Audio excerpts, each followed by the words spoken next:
नमस्कार दोस्तों। तो पाकिस्तान ऑक्यूपाइड कश्मीर में एक बार फिर से बहुत मेजर प्रोटेस्ट देखने को मिल रहा है और ये प्रोटेस्ट जेंजी प्रोटेस्ट उसको फिर से नाम दिया जा रहा है। जैसा जेंजी प्रोटेस्ट आपने नेपाल के अंदर देखा था और नेपाल में जिस लेवल पर वो बड़ा होता चला गया था, ठीक उसी से कुछ मिलता जुलता, उसी से सिमिलर जो है वो जेंजी प्रोटेस्ट यहाँ पर पाकिस्तान ऑक्यूपाइड कश्मीर में भी देखने को मिल रहा है। अब देखिए क्या है कि जब भी किसी प्रोटेस्ट के केंद्र में छात्र मतलब स्टूडेंट्स होते हैं और या स्टूडेंट्स राइट्स होते हैं, तो वो प्रोटेस्ट को ट्रैक्शन बहुत तेज़ी से मिलता है और फिर वो प्रोटेस्ट सिर्फ स्टूडेंट्स तक सीमित नहीं होता है, वो पूरे सोसाइटी में, वो पीपल एट लार्ज तक पूरा फैल जाता है और उसके बाद सरकार जो है वो गिरती है। आपने ये जनरली हर केसेस में, हर देश में आपने सिमिलर चीज़ देखी होगी कि जिस भी प्रोटेस्ट के केंद्र में छात्र हैं, स्टूडेंट्स हैं या लेबर यूनियंस हैं, वो प्रोटेस्ट बड़ा सफल होते हैं। ठीक उसी तरीके से Gen Z protest of Pakistan occupied Kashmir में स्टार्ट कर दिया गया है। देखिए पाकिस्तान ऑक्यूपाइड कश्मीर की अगर आप सिचुएशन देखोगे तो पाकिस्तान ने हमेशा इस पूरे इलीगल ऑक्यूपाइड रीजन को एक बफर जोन की तरह इस्तेमाल करने की कोशिश करी है। जितने भी आप बड़े टेरर ऑर्गेनाइजेशंस को जानते हो, सबके टेरर कैंप्स यहाँ पर बनाए हैं। यहाँ के युवाओं को, यहाँ के छात्रों को पूरी तरीके से बरगलाना, उनको इस्तेमाल करना, ये सब आज तक पाकिस्तान करता आया था। लेकिन अब पिछले प्रोटेस्ट में, जो इसके पहले भी एक प्रोटेस्ट हुआ था, उसमें जिस तरीके से लोग सड़कों पर उतरे गवर्नमेंट के खिलाफ और वहाँ पर लोगों ने एक मैसेज दिया कि वो अब इस बात को समझ चुके हैं कि उनको यूज़ किया जा रहा है और अब वो अपने राइट्स के लिए लड़ेंगे। इवन आपने देखा था कि आज़ादी का नारा भी लगाया गया था कि पाकिस्तान ऑक्यूपाइड कश्मीर को आज़ाद करो, पाकिस्तान से आज़ाद करो। और फिर मतलब कई सारे लोगों ने तो यहाँ तक भी बात बोली थी कि पाकिस्तान ऑक्यूपाइड कश्मीर का जो रीजन है वो भारत का रीजन है और भारत के साथ मिल जाना चाहिए। हम तो चाहते हैं कि हम भारत के साथ मिल जाएं, क्योंकि भारत के साथ मिलने से हमें डेवलपमेंट मिलेगा, हमें सारी चीज़ें मिलेंगी। ये सारी बातें पिछले प्रोटेस्ट में हो चुकी हैं और अब उसके जस्ट बाद एक और बहुत सीरियस, बहुत बड़ा प्रोटेस्ट यहाँ पर शुरू हो चुका है, जिसको मतलब ख़त्म करने के लिए शहबाज शरीफ गवर्नमेंट हर मुमकिन प्रयास कर रही है। इवन कहा जा रहा है कि आईएसआई ने इसमें ओपन फायरिंग भी करा दी है स्टूडेंट्स के ऊपर। तो पूरा इसको डिटेल में समझने की कोशिश करेंगे, पर वीडियो में आगे जाने से पहले एक बड़ी अनाउंसमेंट है यहाँ पर अनअकैडमी टीम की तरफ से। अगर आप यूपीएससी सीएससी की प्रिपरेशन करना चाहते हैं और वो भी बिल्कुल फ्री ऑफ कॉस्ट, अगर आपका अटेम्प्ट ईयर 2027 है, 28 है, 29 है या उसके आगे आप कभी दे रहे हो, अभी आप ग्रेजुएशन कर रहे हो या आप कॉलेजेस में हो, तो आप क्या कर सकते हो, आप सिंपली इस यूपीएससी मंजिल बाय अनअकैडमी चैनल को फॉलो कर सकते हो। और इस चैनल को सिर्फ फॉलो करके अगर मैं कहूँ, अगर आप भरोसा करें तो फ्री ऑफ कॉस्ट आप अपनी यूपीएससी सीएससी की प्रिपरेशन कर सकते हैं। आपको क्या करना है, यूपीएससी मंजिल बाय अनअकैडमी चैनल है, उसको फॉलो करना है और उसको फॉलो करने के बाद जो डेली वीडियोस यहाँ पर आती हैं शाम को, उन वीडियोस को आपको देखना है और उन वीडियोस को फॉलो करते रहना है और क्रमबद्ध तरीके से सब्जेक्ट वाइज आपका पूरा यूपीएससी सीएससी का सिलेबस जो है यहाँ पर कवर करा दिया जाएगा। एकदम रीसेंट, लेटेस्ट, अपडेटेड वीडियोस ये होंगी और काफ़ी कंटेंट लेटेड वीडियोस ये होने वाली हैं।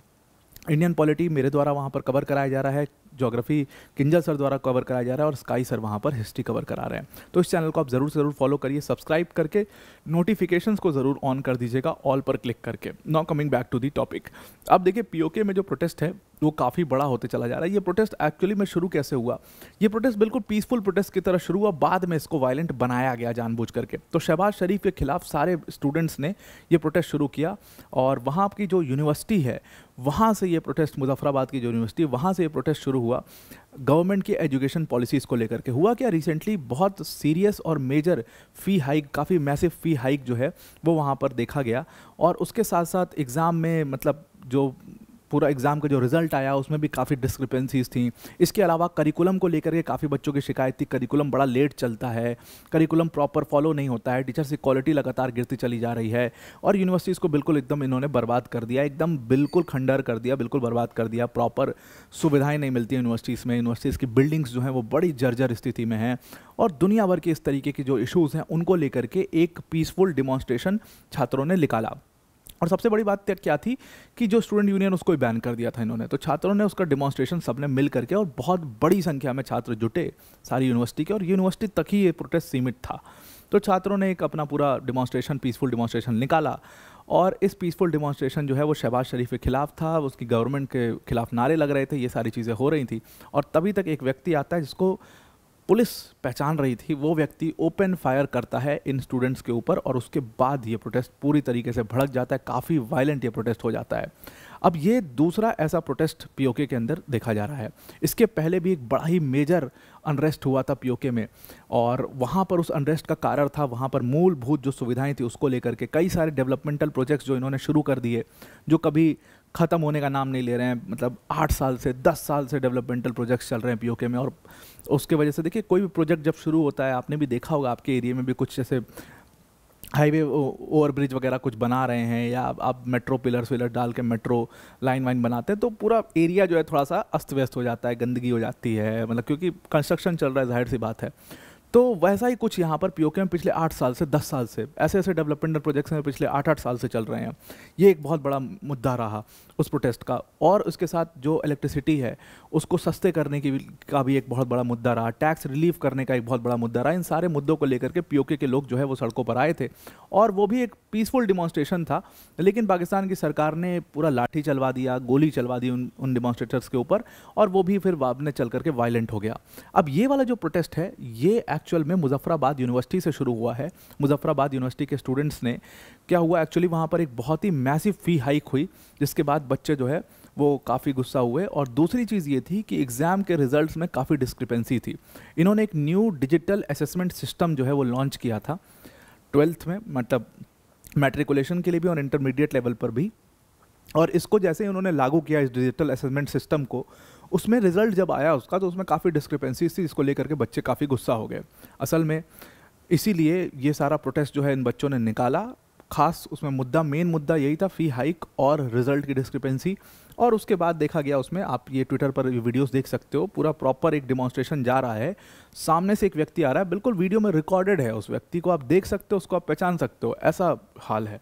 तो वो व्यक्ति आ रहा है सामने, पुलिस के बीच, पुलिस साइड में सब जगह खड़ी है, हर तरफ आपको पुलिस दिखाई देगी, और उसने ओपन फायर कर दिया स्टूडेंट्स के ऊपर। बड़े आराम से वो फायरिंग करता है, कई सारे फायरिंग शॉट्स आप सुनते हो, और फायरिंग करके वो बड़े आराम से चला जाता है। पुलिस उसको देखती रहती है, पुलिस उसके खिलाफ कोई एक्शन नहीं लेती, एक तरीके से उसको इग्नोर करती है। इससे गुस्सा और बढ़ गया, उसके बाद फूंका फाकी शुरू हो गई, उसके बाद मतलब झगड़ा जो है वो शुरू हो गया, पूरा प्रोटेस्ट जो है वो वायलेंट हो गया। और ये वीडियोस काफ़ी ज़्यादा वहाँ पर वायरल हैं ट्विटर पर, आप देख सकते हो। तो एक्चुअल में क्या हुआ, सबसे पहले मामला शुरू कहाँ से होता है, पूरा मुद्दा शुरू होता है जेनजीज का मुद्दा कैसे हुआ इंटरमीडिएट लेवल पर। फर्स्ट ईयर एग्जाम्स हुए इंटरमीडिएट के, सबसे पहले तो गुस्सा बच्चों का इस पर था कि 6 महीने लेट रिजल्ट्स उसमें आए, और 6 महीने जब लेट रिजल्ट्स आए तो बच्चों ने कंप्लेन किया कि रिजल्ट्स में बहुत सारी डिस्क्रिपेंसी। सबसे बड़ी प्रॉब्लम तो यह है कि कई बच्चों ने कहा कि हमें बहुत अनएक्सपेक्टेडली लो नंबर मिले हैं इसमें। कई बच्चों ने कहा कि भाई रिजल्ट में जो मार्कशीट हमारी आई है उसमें उन सब्जेक्ट के सामने पास लिखा है जो सब्जेक्ट्स हमने कभी अपीयर ही नहीं किए, ऑप्शनल था तो सब्जेक्ट्स अपीयर ही नहीं किए, लेकिन उसके सामने इनको पास लिखा हुआ है। तो मतलब डिस्क्रिपेंसी है। अब डिस्क्रिपेंसी है तो गलती किसकी है, ये तो कॉलेज एडमिनिस्ट्रेशन की गलती है, उनके न्यू डिजिटल असेसमेंट सिस्टम की गलती है। तो जाहिर तरीके से तो कॉलेज को, यूनिवर्सिटी को खुद सही करना चाहिए ये। फिर कॉलेज ने बनाया, अभी एक पैनल बनाया इस पूरे रिजल्ट को रिव्यू करने के लिए, लेकिन बच्चों से इसमें पर सब्जेक्ट जो है 1500 रुपये फीस जो है वो वसूल ली गई। इसको लेकर के बच्चों में गुस्सा और ज़्यादा बढ़ जाता है। और सबसे last nail in the coffin ये क्या करते हैं कि जो स्टूडेंट यूनियन थे, जो बच्चों के राइट्स के बारे में बात कर रहे हैं, जो पॉलिटिकल एक्टिविस्ट कॉलेज यूनिवर्सिटी में पढ़ रहे थे, उन सबको इन्होंने बैन कर दिया, जिसके बाद एकदम गुस्सा भड़क जाता है और फिर बच्चे जो है वो रोड पर आ जाते हैं। रोड पर आते हैं, उसके बाद फिर सीन क्या होता है कि ये लोग अपना डिमॉन्स्ट्रेशन निकाल रहे होते हैं, शहबाज शरीफ के खिलाफ नारे लगा रहे होते हैं, सरकार के खिलाफ नारे लगाते हैं। एक व्यक्ति आता है जिसका नाम बाकायदे यहाँ पर बताया जा रहा है राजा ममून फहद था, और एलिजिडली कहा जा रहा है कि वो आईएसआई का व्यक्ति था, आईएसआई ने उसको भेजा था, आईएसआई ने उसको यूज़ किया है। उस व्यक्ति ने पुलिस के सामने बिल्कुल ओपन फायर किया, कई लोग को गोली भी लगी, और इसका पूरा वीडियो फुटेजेस भी है आराम से। तो कई लोग को इसमें गोली भी लगी, कई लोग इसमें घायल भी हुए, और उसके बाद वो व्यक्ति बहुत आराम से उस जगह से भाग भी जाता है, और कोई भी उसको रोकता नहीं, कोई पुलिस वाला उसको पकड़ता नहीं है। अब यही चीज़ जो है वो मुद्दा बन चुकी है, और ये प्रोटेस्ट पूरा वायलेंट हो चुका है। सरकारी चीज़ों को क्षतिग्रस्त किया जा रहा है, कई सारी बसेस फूंक दी गई, पुलिस वैन फूंक दी गई, वहाँ पर बच्चों ने फूंक दी, और फिर कहा जा रहा है कि सरकार जो है वो बच्चों के ऊपर एट्रोसिटीज़ कर रही है और किसी भी तरीके से इस प्रोटेस्ट को तोड़ना चाह रही है। अब देखिए, शहबाज शरीफ की जो पोजीशन है वो इस समय पर बहुत ही ज़्यादा संशय में है। आपने देखा 27वां अमेंडमेंट हुआ पाकिस्तान के अंदर, और उस अमेंडमेंट से टेक्निकली अगर आप देखो तो मिलिट्री पूरा मालिक बन चुकी है पूरे पाकिस्तान की। आसिम मुनीर अल्टीमेट डिक्टेटर एक तरीके से बन ही चुका है। शहबाज शरीफ को उधर से तो डर है ही कि भाई ये लोग तो कभी भी उठा करके पटक देंगे, हमें कभी भी हटा देंगे। दूसरा, शहबाज शरीफ को डर अब यहाँ से हो चुका है क्योंकि पीओके में प्रोटेस्ट दूसरी बार देखा जा रहा है। बलूचिस्तान में लगातार प्रोटेस्ट चलता ही रहता है, वहाँ कोई वही है ही नहीं, लोग काफ़ी इश्यूज़ रहते हैं लोगों को वहाँ पर।